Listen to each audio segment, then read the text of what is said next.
Hola, buenas. Junto con el curso me gustaría subir por lo menos un video a la semana, solo un video a la semana, optativo, si quieren verlo, sí, bueno, si no bien, que le voy a llamar bonus, donde me gustaría poder abordar una serie de problemas que creo que son bastante importantes y que en particular me tienen bastante preocupado. Aquí voy a estar hablando acerca de, una primera introducción, que sería la mirada del problema que yo estoy viendo, y el problema que estoy viendo parte principalmente de este. Esta sería nuestra condición de borde.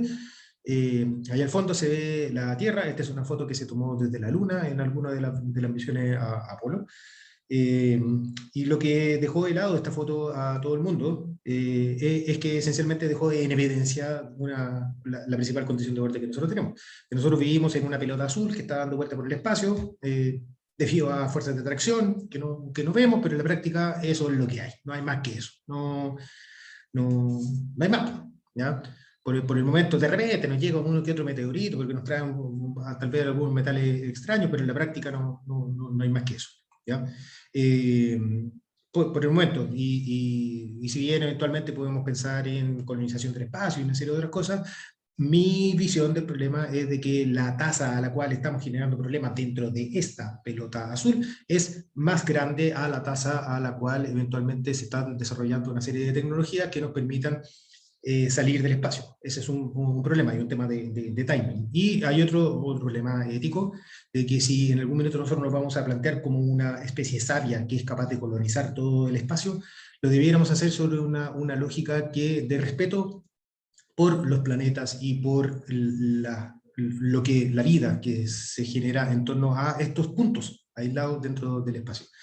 Y el mejor punto es, junto con salir y desarrollar la tecnología, también preocuparnos de que lo que queda dentro de la Tierra y dentro de los planetas que nosotros vamos a ir colonizando, no son una lógica del desecho de planetas, sino que es una lógica de ir colonizando, generando y sembrando vida por el mundo. Eso por lo menos como yo lo veo.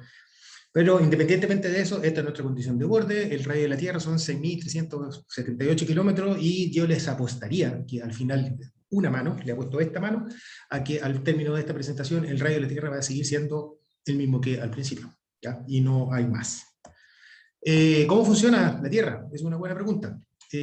¿Por qué? Porque en la práctica nosotros no tenemos nada que nos llegue desde el espacio, ¿ya? No hay ningún supermercado donde nosotros podamos parar, oye, me da 5 toneladas de oxígeno. No hay, ¿ya?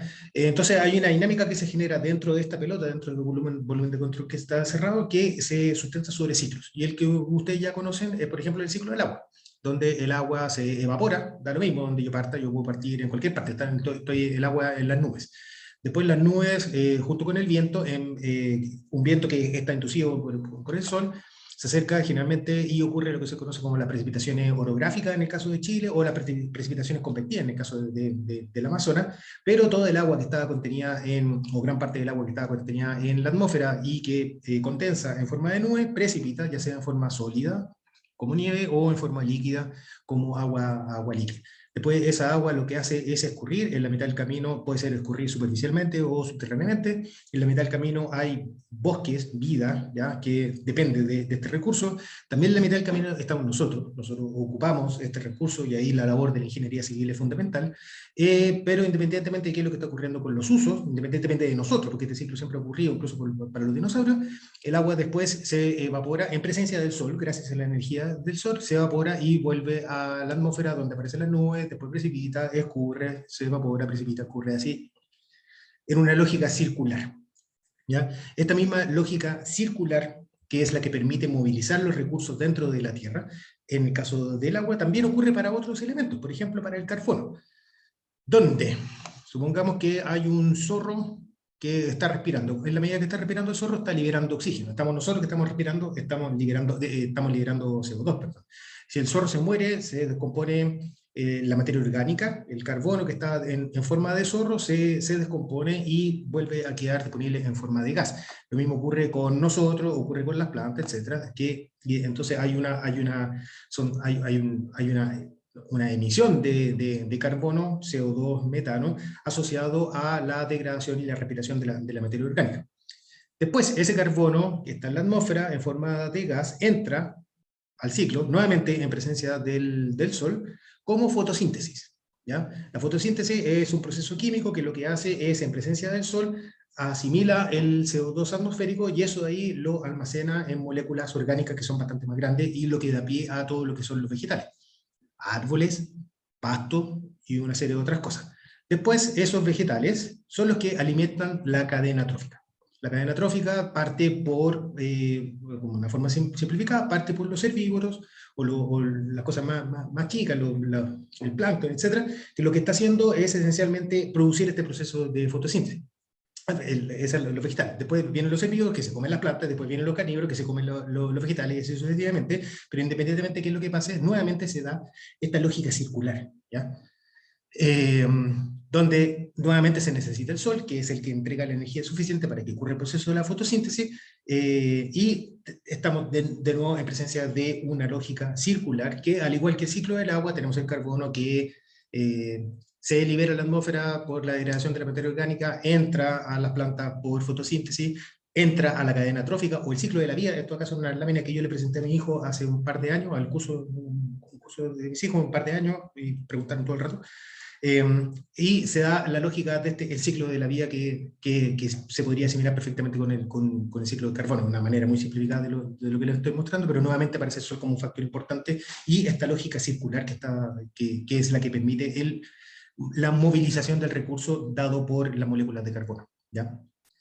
Pero ¿qué es lo que estamos haciendo? Nosotros no estamos respetando los ciclos, por lo menos la visión que yo tengo. No se están respetando los ciclos. Y un ejemplo es, por ejemplo, el plástico. Inventamos compuestos que no responden a esta lógica cíclica, que funciona sobre la lógica de la basura. Yo esencialmente llego, ocupo algo, lo boto, ¿y qué es lo que ocurre con ese algo? ¿Conocen la evaporación del plástico? No, no existe. Por lo tanto, si es que el plástico es uno de los compuestos que no acepta esta lógica circular, de manera tal de que se me queda atascada en alguna parte. Y no permite la recirculación, cerrar el ciclo. Y ese se queda atascado en alguna parte, ya sea en relleno sanitario, si es que es un plástico que quedó bien dispuesto desde el punto de vista de la disposición final del residuo, o bien quedó contaminación por todos lados, ¿ya? Contaminación por plástico en la Antártica, en las cordilleras, se ha descubierto plástico en varias partes, en el océano, para que les digo, y esto de acá esencialmente es un síntoma de que nosotros creamos un material que no funciona sobre esta lógica cíclica, que es la que explica la dinámica dentro de la pelota azul que yo les mostré en un principio. Otro ejemplo, tabla de árboles. ¿Ya? Aquí, de nuevo, estamos afectando directamente el ciclo biogeoquímico del carbono. Pero de nuevo no estamos permitiendo de que se genere la fotosíntesis, por lo tanto estamos afectando directamente el ciclo biogeoquímico del carbono, los ciclos del agua y una serie de otros ciclos, sin contar, por ejemplo, los temas de biodiversidad, que también se ven claramente afectados por pérdidas de hábitat, cuando operamos sobre la lógica de la destrucción de la vida, en pocas palabras. ¿Ya? O la simplificación de la vida. Pasamos de un ecosistema súper rico, dinámico, diverso, etcétera, a cosas que son bastante simples, plantaciones de carbón, de trigo, etcétera. Hay tema ético, que también voy a estar hablando, porque claramente nosotros necesitamos comer, pero hay balances que yo creo que hay que tener conciencia de la alteración de los ciclos que nosotros estamos haciendo, o el no respeto de los ciclos naturales que nosotros estamos produciendo con nuestro quehacer. Y otra forma de no respetar los ciclos es con los combustibles fósiles. Nosotros tenemos el ciclo de la vida por acá, que yo les mostré por al lado, y en algún minuto el petróleo, el petroleum, el aceite que viene de la tierra, o sea, estamos hablando de cosas bastante antiguas, ¿ya?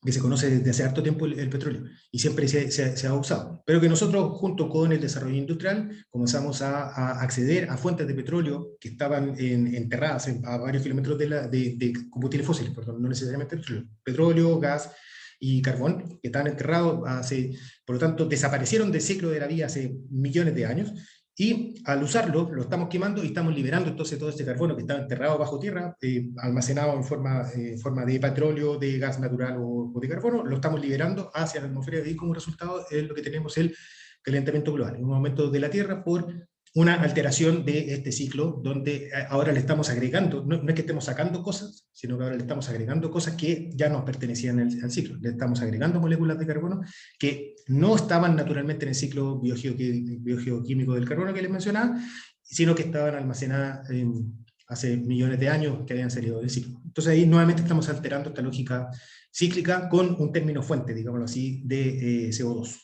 ¿Ya? Y ese sería el problema. El problema un poquito más grande es que además de estos problemas que son, comillas, físicos, tenemos problemas como pobreza, hambre, salud, educación, igualdad de género, agua limpia, energía, trabajo decente y crecimiento económico, industria, reducción de desigualdades, ciudades, producción y consumo, acción por el clima, un problema, vía submarina, otro problemita, ecosistemas terrestres, paz, justicia y instituciones sólidas y alianza por los objetivos, para lograr objetivos. Y esos son diferentes formas de poder abordar y volver a una lógica cíclica, ¿ya? Que es la que explica el funcionamiento de la Tierra en esta pelota que yo les decía en un principio. No hay más que eso. Chao.